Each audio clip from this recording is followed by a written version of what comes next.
La marche du monde. Je n'ai jamais été dans une école de parti. Je n'ai jamais considéré que j'étais dans une secte. J'ai toujours lutté contre. Pourquoi je le dis toujours, c'est que je ne suis pas un révolutionnaire d'occasion. Mes convictions, je les ai construites patiemment. La marche du monde, Valérie Nivelon. Il est réputé pour son franc-parler et sa droiture. Admirateur de Senghor dès son plus jeune âge et séduit par la lecture de Maurice Thorez, c'est pour défendre un idéal communiste de justice et d'égalité que Dansokho entrera en politique. Contemporain de Frantz Fanon et de Che Guevara avec lesquels il a tenté l'aventure de la lutte armée, Amath Dansokho est le secrétaire général du Parti de l'Indépendance et du Travail au Sénégal. Il est né en 1937 à Kédougou, dont il est l'ancien député maire. Également ancien ministre, Amath Dansokho a participé à l'alternance de mars 2000 avec Abdoulaye Wade. Il nous a ouvert grand la porte de sa maison à Dakar et pour la première fois, il s'est livré en toute intimité.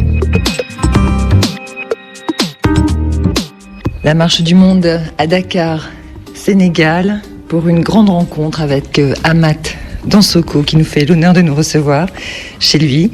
Bonjour Amath Dansokho. Bonjour madame.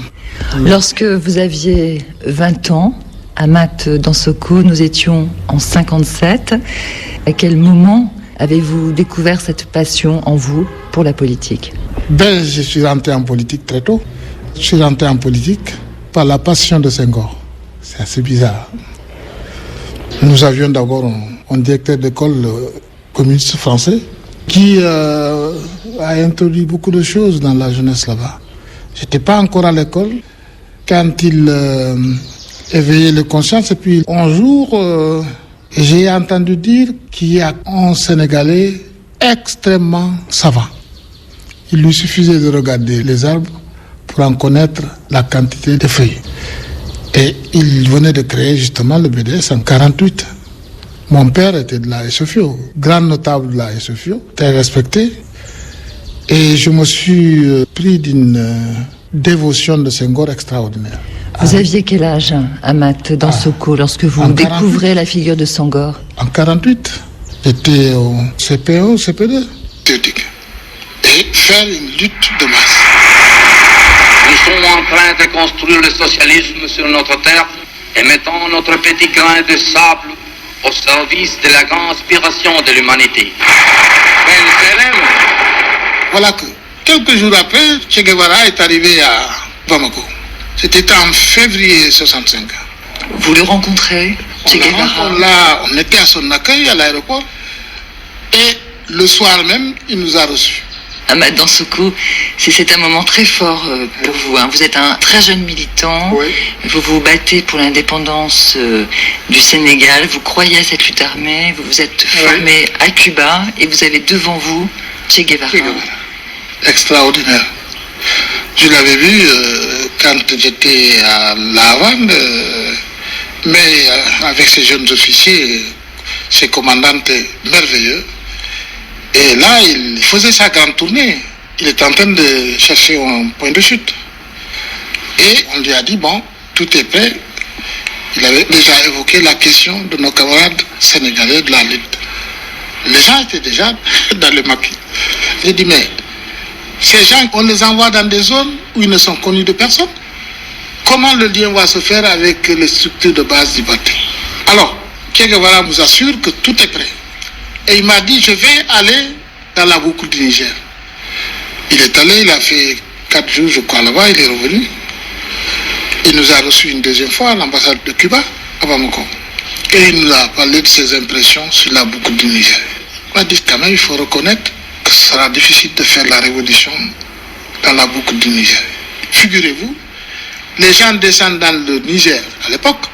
En quelques minutes, ils sortent avec du poisson à manger pour plusieurs jours. Il a fait l'observation. Il dit, ce sera difficile de faire la révolution parce que quand même, il faut un manque. C'était vraiment l'âge d'or là-bas. Il a fait cette observation et puis il est allé en Guinée. Sékou Touré l'a amené à l'Abbé pour sa première rencontre avec Senghor depuis l'indépendance. Tandis que Che Guevara poursuit sa tournée panafricaine, Amath Dansokho, lui, est expulsé sur Alger, libéré, devenu la Mecque des révolutionnaires du monde entier. Et c'est là que Amath retrouve le Che 3 ans après l'indépendance de l'Algérie. On nous expulse sur Alger. Et le Che, qui était en Tanzanie, en Afrique de l'Est, avec Nasser sur la vallée du Nil pendant la réforme agraire, c'est une chose extraordinaire, est venu à Alger à la conférence économique des peuples d'Asie et d'Afrique, là où il a fait son fameux discours où il disait que pratiquement sur les rapports économiques, il n'y a pas tellement de différence entre ce qui se fait entre les pays capitalistes développés et les pays sous-développés. Donc là nous sommes en 65 toujours, donc Che Guevara est à Alger, il fait une conférence. En mars 65, il est venu, donc nous sommes allés le voir. Quelle était l'ambiance à l'époque à Alger? Alger, mais c'était une ambiance révolutionnaire. Tout le monde avait le mot dans la bouche. Les femmes elles-mêmes, la libération des femmes avec Ben Bella. Les jeunes, l'université, c'était l'effervescence. Ça allait dans tous les sens, mais dans le sens d'une exigence révolutionnaire vers des bouleversements partout, sur la réforme agraire. Il y avait des gens d'Égypte, il y avait des gens d'Afrique du Sud, d'Amérique du Nord, des Afro-Américains. C'était la capitale, l'une des capitales de la Révolution mondiale. Tout le monde était là. Aquino de Bragança, qui était mozambicain, était là. Cabral, j'ai connu les Motlane, Agostinho Neto. Il y avait tous les révolutionnaires. Le PAI est disloqué. Amath Dansokho fait partie de ceux qui sont en exil, de ceux qui sont loin du Sénégal. Il réalise peu à peu que le passage à la lutte armée est une chimère. Le drame de plusieurs révolutions, c'est toujours entre les gens de l'intérieur et de l'extérieur. Ça se vérifie partout. Entre les Algériens, tout de suite, dès le lendemain de la révolution, ça s'est posé. Le Che, on lui dit, bon voilà, on nous a expulsés. Je lui dis, mais ça va être difficile. C'était sûr, il avait une admiration particulière pour moi, parce qu'à l'époque, lui, c'était pas la classe ouvrière, la force, ce sont les étudiants. L'agitation en Amérique latine, c'était surtout les petits bourgeois révolutionnaires. Et il m'a donné le premier texte de Debré qui s'appelle La longue marche de l'Amérique latine. Che Guevara vous donne ce texte. Oui. Il me dit, lis, il faut lire ce livre. Eh bien, c'est intéressant, c'est écrit par un jeune philosophe du Parti communiste français.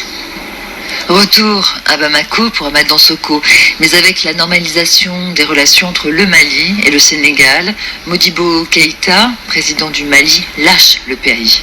On nous a expulsés de Bamako. Modibo, un jour, nous appelle à 7h du matin dans son bureau, à Koulouba. Il était, comme toujours, de blanc immaculé vêtu, majestueux, très grand. Et quand on est rentré, on nous a dit de nous asseoir, Majmout et moi.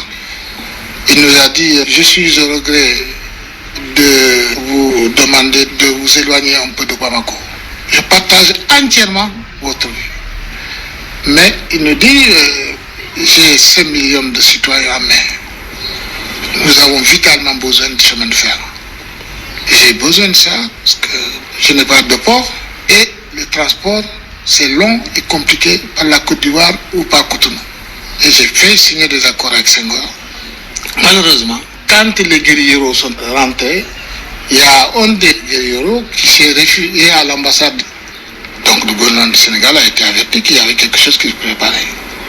Et Senghor, quand il y a eu la fuite, il a envoyé son ministre des Affaires étrangères, Doudou Thiam, pour dire à Modibo, nous avons signé des accords. Voilà qu'on découvre qu'à partir de ton territoire, il y a une rébellion armée qui s'organise contre nous. Alors, c'est très simple. C'est le chemin de fer ou alors des révolutionnaires. Et sur la base de quoi Modibo nous a dit de partir. Alors là, il avait presque les larmes aux yeux. Et il a négocié notre exil à Alger.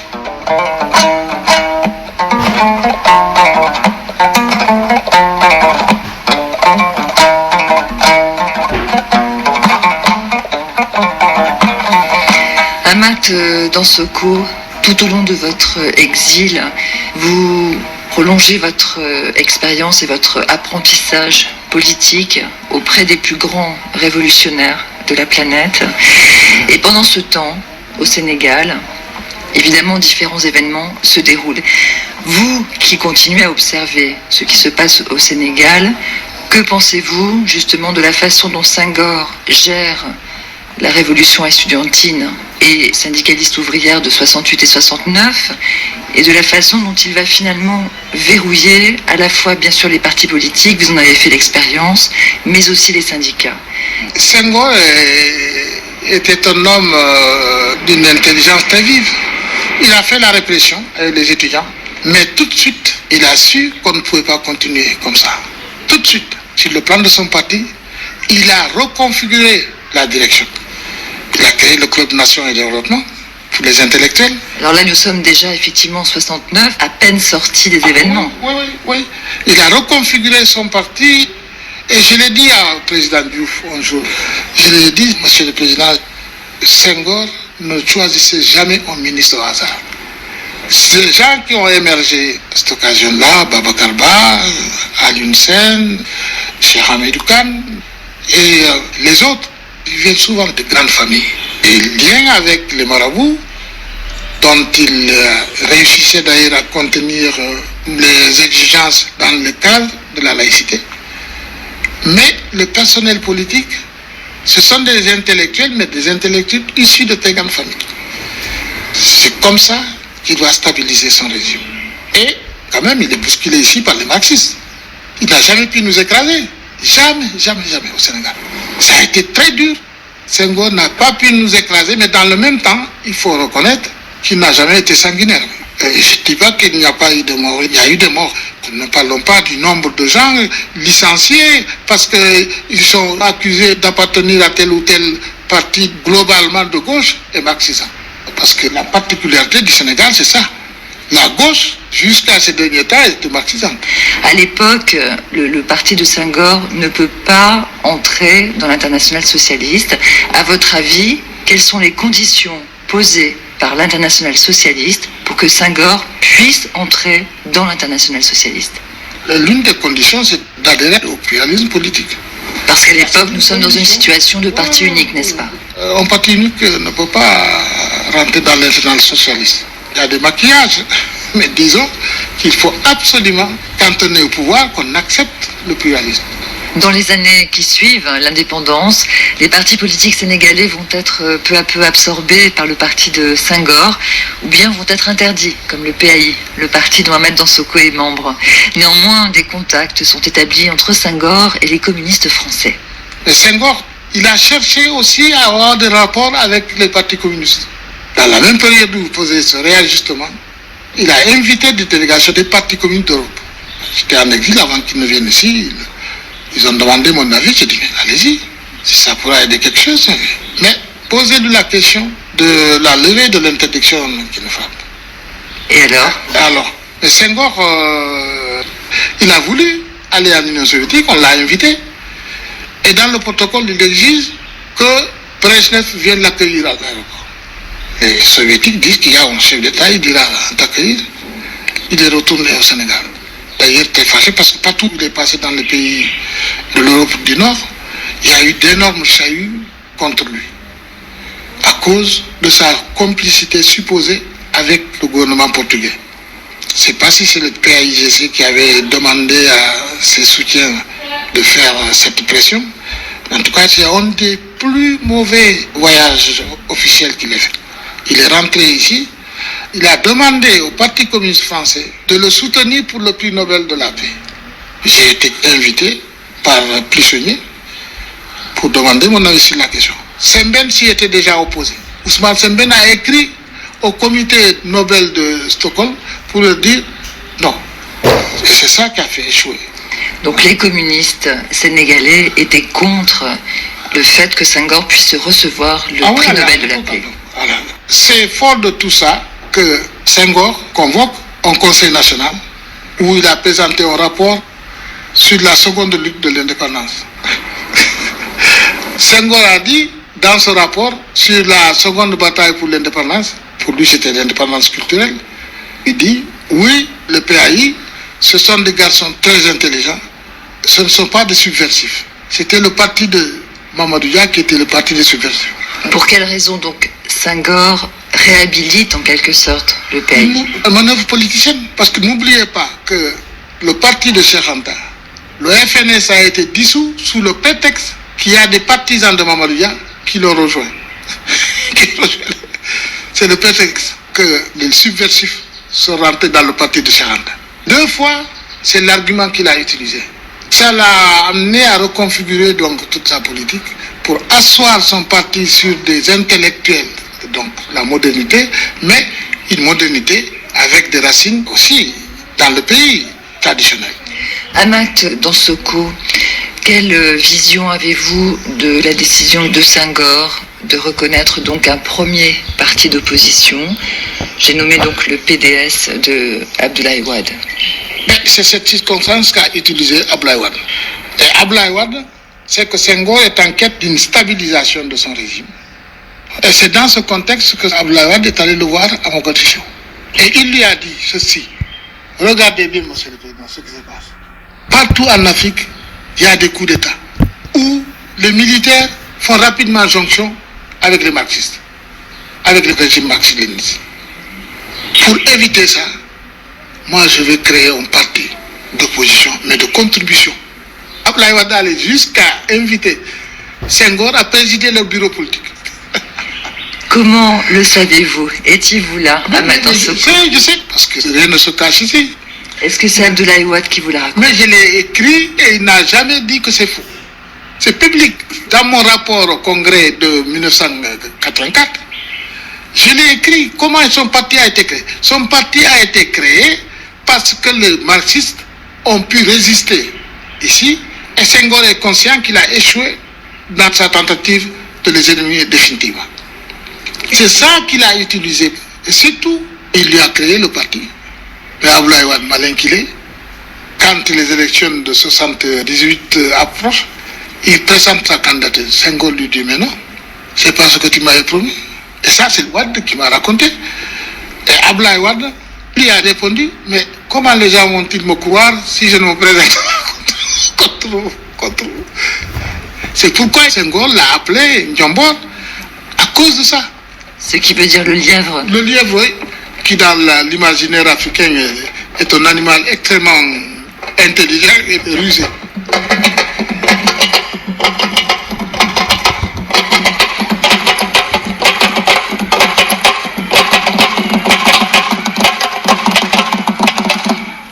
Amath Dansokho, il y a peut-être une caractéristique ici au Sénégal, c'est qu'effectivement les grands leaders des partis sont des intellectuels. Est-ce que dans le même temps, ce statut des leaders politiques n'a pas le défaut de ses qualités? Ce que je veux dire, c'est est-ce que cette domination en quelque sorte de la vie politique par les intellectuels sénégalais ne les coupe pas un peu trop du peuple et ne rend pas difficile le développement de ces partis en partis de masse? Oui, c'est clair, ça a beaucoup contribué à les indépendances. Nous étions des jeunes, on n'avait pas de charge. On était ou étudiants ou intellectuels sortis d'université en France ou de grandes écoles. Et ce qui est compliqué, parce que dans le parti, la dérive extrémiste du parti, c'était aussi le reflet de compétition de pouvoir à l'intérieur du parti. Alors, vous voulez dire que oui, pour se faire remarquer, voilà. il fallait avoir un discours de plus en plus radical. La surenchère extrémiste, parfois actionnée de l'extérieur, ça a beaucoup compté. Eh bien, nous avons consacré beaucoup de temps à nos différents intérieurs. Comment les populations pouvaient se retrouver dans tous ces gens-là qui se réclament du marxisme-léninisme? C'était difficile. Nous avons commencé à peser quand nous nous sommes mis ensemble pour pousser Abdoulaye Wade vers le pouvoir. Ça a accru notre prestige. Et ça a donné confiance aux jeunes. C'est la caution du pôle de gauche que nous avions constitué ici, dans cette salle. Ici, dans la salle à manger de Amath Dansokho, ici à Dakar. C'est ici que nous avons préparé la montée de Abdoulaye Wade au pouvoir. Dans ces fauteuils même où nous sommes assis. Dans ces fauteuils, et il le sait. Et effectivement, en mars 2000, c'est l'écrasante victoire du camp de l'alternance. Les Sénégalais chantent dans les rues à la gloire du SOPI. On a gagné. C'était extraordinaire. C'était une véritable déferlante. Parce que notre union à gauche a donné plus de confiance aux gens. Il est possible de faire autre chose différent. Ça a pris notre tenue. Moi, je ne suis pas resté plus de 6 mois dans son gouvernement. Parce que, d'abord, je suis rentré dans le gouvernement malgré moi. Mais c'était incroyable. Il a voulu envoyer les forces de répression, nos CRS locaux, ici, contre les syndicats. J'ai dit non. Moi, je ne serai pas membre d'un gouvernement qui réprime des syndicats. Et puis, un beau jour, ils m'ont dit, mais oui, il y a des ministres ici qui disent une chose ici, qui disent le contraire ailleurs, et ça quand même, ce n'est pas possible. Et ils n'osaient pas dire mon nom. Dès qu'il finit, je lève le doigt, je dis, c'est le président, est-ce que je dois dire à quelqu'un? Il m'a dit, oui, vous avez la parole. Maintenant, je vais vous dire une chose, monsieur le président. Et je le pointe comme ça, devant tout le monde. Je dis, je suis chef de parti. Nous sommes alliés, mais notre parti est indépendant. Quand il a une opinion, il la dira haut et fort pour que tous les Sénégalais sachent ce que nous voulons. Et je vous rassure, je ne suis pas un comploteur. Maintenant, je vous dis, monsieur le président, je ne changerai pas. Que si je change, les Sénégalais vont rire de moi. Puis quelques temps après, je suis destitué, du gouvernement et un autre ministre a été désigné à ma place. Ahmad Dansokho, vous nous l'avez dit, je n'ai jamais changé, je ne changerai pas. Vous avez connu le président Senghor, vous avez connu le président Abdou Diouf et le président Abdoulaye Wade. Vous nous avez dit, même au plus fort de notre lutte, nous le PAI, vous avez d'ailleurs dit que vous regrettez la dimension violente de votre lutte, mais vous avez dit Senghor n'a jamais été un sanguinaire. Ouais. Est-ce que de votre point de vue, ses successeurs, que ce soit Diouf ou bien Wade, ont respecté les droits humains? Senghor, voilà, je confirme ce que j'ai dit tout à l'heure. Je ne dis pas qu'il n'y a pas eu de mort. Il en a fusillé. Mais ce sont des militants à lui qui ont tué. Mais ça, il le faisait pour que les gens renoncent à la violence. Ce sont des militants à lui qui se sont entretués ou alors des gens qui ont tenté à sa vie. Ça, il a été implacable. Abdou Diouf, il n'a tué personne. Nous avons fait de ces choses en 88 avec Abdou Diouf. N'eût été son sang-froid et sa volonté que ça ne dégénère pas en tuerie, il y aurait eu des fleuves de sang dans ce pays. Mais Abdou Diouf n'a pas utilisé un seul coup de feu contre quelqu'un. Abdoulaye Wade, quand il est venu, il était venu sur un grand projet de libération. Mais la première des choses qu'il a faites, c'est de donner son aval à l'assassinat du président du Conseil constitutionnel. Et j'étais le premier. Quand on est sorti de la salle mortuaire à la levée du corps, j'étais avec le Premier ministre. J'ai levé le doigt, j'ai dit, ils l'ont tué. Ils l'ont tué parce que ça a été planifié. Et après, il y a eu ce qu'on a tenté contre Talla Sylla. C'est son entourage direct qui a voulu tuer Talla Sylla. Les enquêtes de gendarmerie sont claires. Mais jusqu'à présent, il n'y a pas de procès. Ahmad Dansokho, vous qui avez tout au long de votre vie rencontré de nombreuses personnalités politiques du monde entier, aujourd'hui vous avez 75 ans. Quand vous continuez tous les jours à mener votre combat politique, finalement, parmi toutes ces personnalités, quelle est celle qui continue à vous éclairer? Quelle est celle qui continue à être un modèle pour vous? Il y en a tellement eu. Ça, je pense que c'est sans doute Nkrumah. C'était difficile. Il était génial. Et ce qu'il a pensé pour l'Afrique, je ne pense pas qu'il y ait un seul homme qui l'atteigne à la cheville.